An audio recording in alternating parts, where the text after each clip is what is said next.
இந்த வீக்கெண்ட்ல மீன் வாங்குறதுக்கு நான் வண்டி எடுத்துட்டு வந்தது செம்பரம்பாக்கம் தாங்க. இப்ப நீங்க பாக்குறது தான் செம்பரம்பாக்கம் ஏரி. இங்க வெறும் ஏரி மட்டும் இல்ல, சூப்பரான மீன் மார்க்கெட்டும் இங்க உங்களுக்கு அவைலபிளா இருக்கு. மீன்பிடி தடை காலத்துல கூட இந்த இடத்துல உங்களுக்கு உயிரோட மீன்கள் எல்லாம் கிடைக்கும். இப்போ வாங்க இங்க என்னெல்லாம் மீன்கள் கிடைக்குதுன்றத பார்க்கலாம்.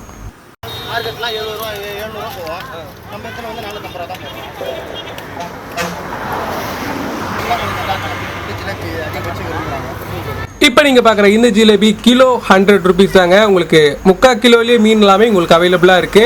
இப்போ நீங்க பாக்குறது விரால் மீன். மார்க்கெட்ல வாங்குனீங்கன்னா 600 போற விரால் மீன் இங்க 400 கிடைக்கும். விரால் மீன் கிளீனிங்லாம் சான்ஸே இல்லை. தலையில 2 அடி போட்டுட்டு உயிரோடவே செதில பிரிக்கிறது எல்லாமே நீங்க இங்க வந்தீங்கன்னா பார்க்கலாம். ரொம்ப ரொம்ப சூப்பரா இருக்கும். மார்னிங் 6 o'clock இருந்து ஈவினிங் 8 o'clock வரைக்கும் இங்க உயிரோட மீன்கள் எல்லாமே உங்களுக்கு கிடைக்கும். மறக்காம விசிட் பண்ணி பாருங்க. இந்த வீடியோவை ஃபுல்லா பார்க்கணும்னா மறக்காம பெபிள்ஸ் தமிழ் சேனல்ல போய் பாருங்க.